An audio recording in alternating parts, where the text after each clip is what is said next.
Morning students.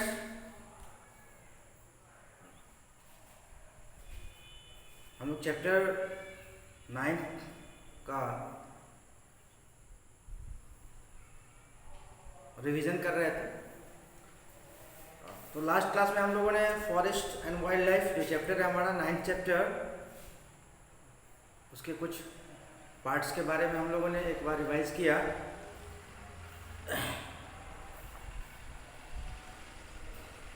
Forest किस प्रकार, forest क्या है, फॉरेस्ट किस प्रकार हमारे लिए उपयोगी है, टाइप्स ऑफ फॉरेस्ट, भारत में कितने प्रकार के फॉरेस्ट पाए जाते हैं, उसके बारे में हम लोगों ने लास्ट क्लास में रिवीजन किया। आज के क्लास में हम लोग, इस रिवीजन क्लास में हम लोग कंजर्वेशन ऑफ फॉरेस्ट, यानी कि फॉरेस्ट जो हमारे लिए बहुत ही उपयोगी है, हमारा नेचुरल रिसोर्स है, इम्पोर्टेंट नेचुरल रिसोर्स में आता है ये, तो जिससे हमें इतने सारे फ़ायदे मिलते हैं, उसको हम किस प्रकार बचा सकते हैं, किस प्रकार उसका हम संरक्षण कर सकते हैं, है ना। तो हम लोग पढ़ेंगे आज how to conserve our forest या कंजर्वेशन ऑफ फॉरेस्ट। फॉरेस्ट की उपयोगिता के बारे में हम जान चुके हैं। To maintain proper ecological balance, it is very important to conserve the forest.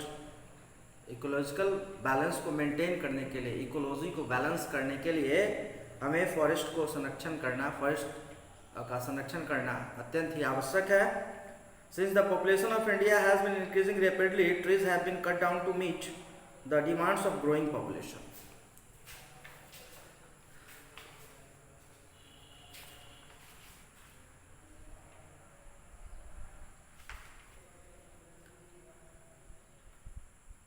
एक बहुत बड़ा फैक्टर आता है deforestation. Deforestation it means you know कि cutting down of trees in large number. इतनी अधिक जनसंख्या है हमारे देश की कि लोग अपनी ज़रूरतों को पूरा करने के लिए बड़े पैमाने पे पेड़ पौधों की कटाई कर रहे हैं, चाहे वो घर के रूप में हो,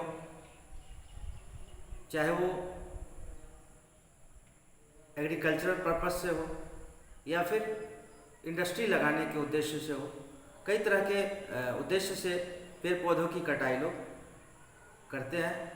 फर्नीचर बनाने के लिए, घर के दरवाजे खिड़कियां बनाने के लिए लोग पेड़ पौधों की कटाई बड़े पैमाने पे कर रहे हैं, और ये बहुत ही बड़ी समस्या है। ठीक है।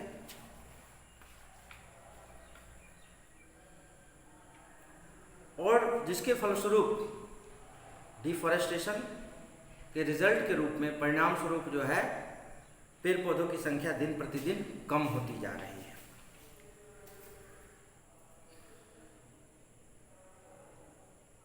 तो हमारा ये कर्तव्य बनता है, कर्तव्य है हमारा, हमारी ड्यूटी है कि हम अपने फॉरेस्ट को संरक्षित करें, उसको बचाएं, उसकी सुरक्षा करें। उसके लिए कई सारे उपाय बताए गए हैं, है ना। सबसे सर्वप्रथम अगर कोई उपाय है तो वह है कि ज़्यादा से ज़्यादा पेड़ पौधे लगाना, planting more and more trees, है ना। हर नागरिक का यह कर्तव्य है कि वह ज़्यादा से ज़्यादा पेड़ पौधे लगाए। हर व्यक्ति जो है पेड़ पौधे लगाए और इस दिशा में लोगों को जागरूक करें, पेड़ पौधे लगाने के लिए लोगों को जागरूक करें, जागरूकता फैलाएं कि पेड़ पौधे हमारे लिए कितना अनिवार्य है, और हमें इनकी कटाई को भी रोकना होगा, और साथ ही साथ अधिक से अधिक पौधे हमें लगाने होंगे।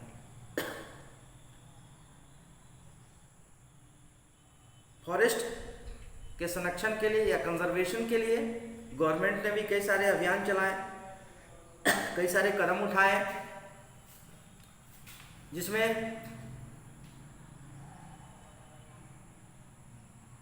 सोशल फॉरेस्ट्री मूवमेंट एक अभियान है। इस अभियान के तहत, इस मूवमेंट के तहत People are encouraged to plant trees alongside roads, canals and on vacant public lands. लोगों को जागरूक किया जाता है, प्रोत्साहित किया जाता है कि सड़क के दोनों ओर पौधे लगाए, कैनल्स और ऐसे खाली पब्लिक प्लेस पे पौधे लगाएं। खाली पड़े हुए जो पब्लिक प्लेस है उन पे पौधे लगाएं। इसके लिए ये मूवमेंट चलाया गया, सोशल फॉरेस्ट्री मूवमेंट जिसका नाम है। उसके बाद वन महोत्सव बहुत ही पॉपुलर है, सेलिब्रेटेड एवरी ईयर, हर वर्ष यह वन महोत्सव मनाया जाता है और इस महोत्सव के दौरान जो है बड़ी संख्या में पेड़ पौधे पूरे देश भर में लगाए जाते हैं। तीसरा जो आपका है tree for every child is another programme started by the government which every child is encouraged to plant a tree and take care of it. इसके तहत हर बच्चों को इनकरेज किया जाता है कि सभी बच्चे जो है एक पौधा कम से कम जरूर लगाएं और इसकी देखभाल भी करें। पौधा लगाने से ही काम नहीं चलेगा, उसकी देखभाल भी करनी होगी। अब हमने एक पौधा लगा दिया और आगे वह उसकी देखभाल नहीं करेंगे, हो सकता है वो पौधा आगे जाके गिर जाए, है ना, समाप्त हो जाए, सूख जाए। तो फिर हमारा कर्तव्य बनता है कि हम ना सिर्फ पौधे लगाएं बल्कि पौधों की देखभाल भी समय समय पर करते रहें और उसके जो जरूरी तत्व है वो उसको देते रहें, है ना, जिससे पौधे जो है सही तरीके से विकास कर पाए। तो क्या था, tree for every child is encourage to every child to plant a tree and take care of it. सभी बच्चों को इनकरेज किया जाता है कि एक पौधे लगाएं और साथ ही साथ उसकी देखभाल भी करें, उसका रख रखाव करें। अगला जो है आपका चिपको मूवमेंट चलाया गया था उत्तराखंड में सुंदरलाल बहुगुणा के नेतृत्व में। इस मूवमेंट के तहत यह मूवमेंट पौधों के प्लांट के संरक्षण के लिए किया गया था, फॉरेस्ट कंजर्वेशन के लिए यह मूवमेंट चलाया गया था, जिसके तहत जो है जो लोग थे गांव के, मंडल विलेज इन चमोली उत्तराखंड, इस गांव के लोग जो है पेड़ को बचाने के लिए पेड़ से जाके चिपक गए थे, है ना, इसलिए इसको चिपको मूवमेंट नाम दे दिया। It aim to preventing the dry forest. तो ये कई सारे मूवमेंट चलाए गए जिसका उद्देश्य था अपने फॉरेस्ट को बचाना, संरक्षित करना। उसके संरक्षण के लिए ये कई सारे मूवमेंट चलाए गए जिसके बारे में मैंने अभी आपको बताया। तो हम हर नागरिक का कर्तव्य बनता है कि वह अपने पेड़ पौधों, अपने जंगल को संरक्षित करें, है ना, उसके संरक्षण के लिए उचित कदम उठाएं, है ना। हमारी गवर्नमेंट, हमारी सरकार ने भी कई कदम उठाया, कई अभियान चलाए पेड़ पौधों के संरक्षण के लिए, जंगलों के संरक्षण के लिए, और हम सभी का कर्तव्य बनता है कि हम अपने जंगल को संरक्षित करें। आगे हम लोग चर्चा करेंगे फॉरेस्ट के साथ साथ वाइल्ड लाइफ की चर्चा करेंगे। वाइल्ड लाइफ क्या है? जिस तरह फॉरेस्ट हमारा नेचुरल रिसोर्स है, उसी तरह वाइल्ड लाइफ भी हमारा नेचुरल रिसोर्स है, और ये फॉरेस्ट जो है आश्रय प्रदान करता है, provide shelter to wild animals. Our country is rich in wildlife. हमारा देश जो है वाइल्ड लाइफ के मामले में बहुत ही आगे है, अग्रणी है। कई प्रकार के, कई वैरायटी के जंगली प्राणी, जंगली जानवर यहाँ पे पाए जाते हैं, कई प्रकार के बर्ड्स पाए जाते हैं। The forest provide home to a large variety of wildlife. Unfortunately, wildlife in India has suffered a lot due to poaching, cutting of trees and clearing forests. अब चूंकि वाइल्ड लाइफ का घर क्या है? फॉरेस्ट, है ना। Forests are the home of wildlife, but they are suffering due to poaching, cutting of trees and clearance of forest. पेड़ पौधों की कटाई, जंगल की सफाई, है ना, और शिकार की वजह से ये जो है सफ़र कर रहे हैं, वाइल्ड कष्ट झेल रहे हैं, यातना झेल रहे हैं. A large number of birds and animals have become extinct and some have become endangered. मैंने आपको बताया था दो तरह के प्राणी, एक्सटिंक्ट और endangered. एक्सटिंक्ट ऐसे प्राणी को कहा जाता है जिनकी संख्या समाप्त हो चुकी है, और endangered यानी जिनका जीवन खतरे में है, जो समाप्ति के कगार पर है.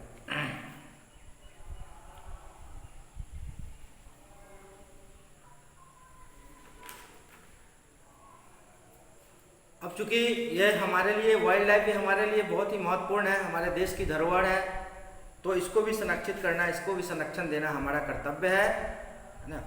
तो इसके लिए भी सरकार ने कई सारे अभियान चलाए, कई सारे ठोस कदम उठाए हैं. सबसे पहला, the hunting of wild animals has been banned in India. जंगली जानवरों के शिकार पर भारत में रोक लगा दी गई है. There is complete ban on the export of tusk and animal skin. जानवरों के स्किन और टस्क के एक्सपोर्ट पे रोक लगाई गई है, पूरी तरह से रोक लगा दी गई है.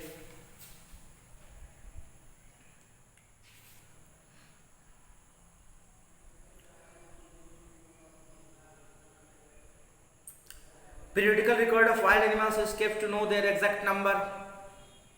कितने वाइल्ड एनिमल्स हैं, इनका एग्जैक्ट नंबर, इनका जो है रिकॉर्ड रखा जाता है, उनकी एग्जैक्ट संख्या का रिकॉर्ड रखा जाता है, ताकि पता चले कि कितने, कौन से जानवर कितनी संख्या में हमारे देश में बच गए हैं. Poachers are punished severely. शिकारियों को पनिशमेंट दिया जाता है, सजा दी जाती है.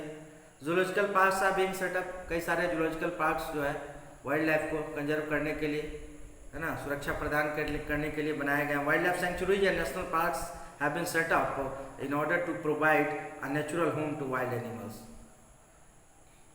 वाइल्ड लाइफ सेंचुरीज और नेशनल पार्क्स बनाए गए हैं इनको सुरक्षा प्रदान करने के लिए, है ना, इनको नेचुरल होम प्रदान करने के लिए.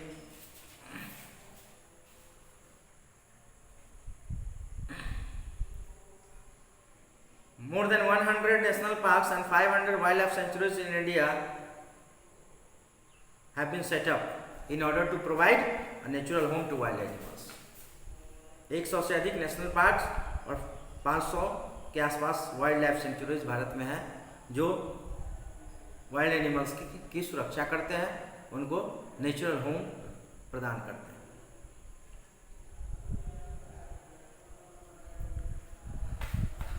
तो हम लोगों ने रिवाइज किया chapter forest and wild life.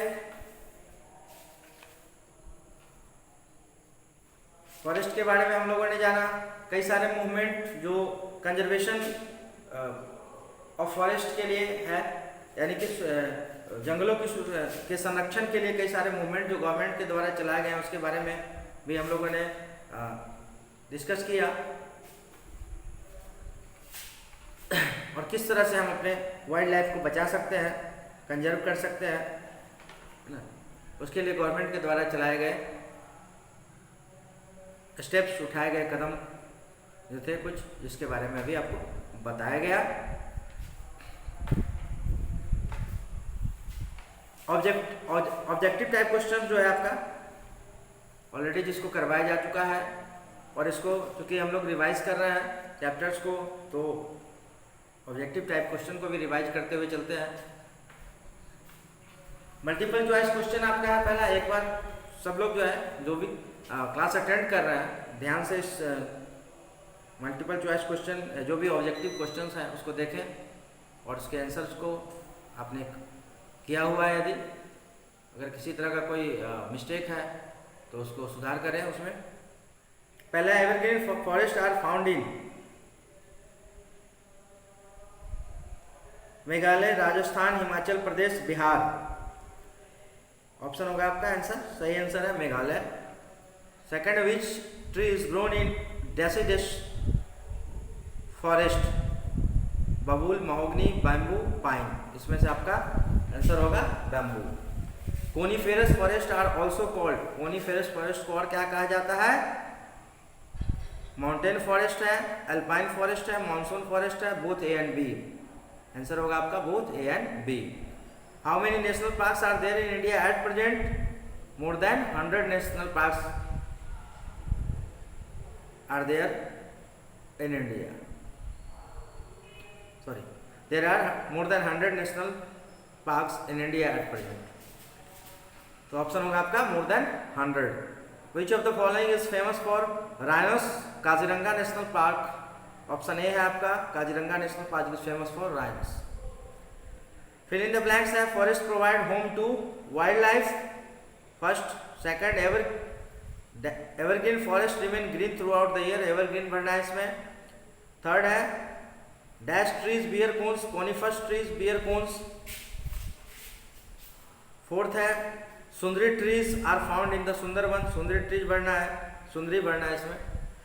Fifth है hunting of wild animal is banned in India. उसके बाद नेम टू सी है आपका name two trees which are found in each of the following forest. Monsoon forest के 2 tree का example देना है, teak, शीशम। Evergreen forest ebony, mahogany. Mangrove forest sundari, buttonwood. Thorny forest में बबूल, डेट पाम। कोनीफेरस फॉरेस्ट में पाइन, देवदार। तो इस तरह से दो एग्जाम्पल जो है डिफरेंट टाइप ऑफ फॉरेस्ट के दे दिए गए। जो भी करेक्शन करना है मैंने आपको आंसर बता दिया फिर से एक बार, तो आप करेक्शन कर सकते हैं, करेक्शन कीजिए उसको, है ना।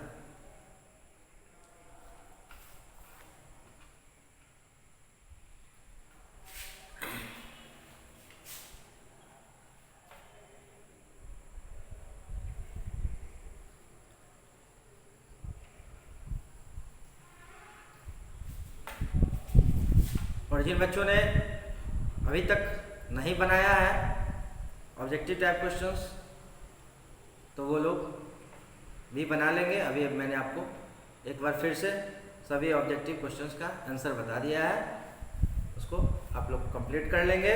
और चैप्टर 12 तक आपको कंप्लीट करना है। 12 तक पढ़ाया गया, तो चैप्टर 12 तक आपको ऑब्जेक्टिव के साथ साथ क्वेश्चन आंसर भी आपको करवाया जा चुका है, तो वो भी कंप्लीट रहना चाहिए हर हाल में। आपके नोटबुक में चैप्टर 12 तक का क्वेश्चन आंसर होना चाहिए, है ना। मस्ट है कि 1 से 12 तक का रीडिंग के साथ साथ क्वेश्चन आंसर भी कराया गया, एक्सप्लेन भी कर दिया गया है, तो वहाँ तक आपका कंप्लीट रहना चाहिए। तो चलिए हम लोग आज के क्लास को यहीं पे समाप्त करते हैं। हम लोग फिर नेक्स्ट क्लास में मिलेंगे,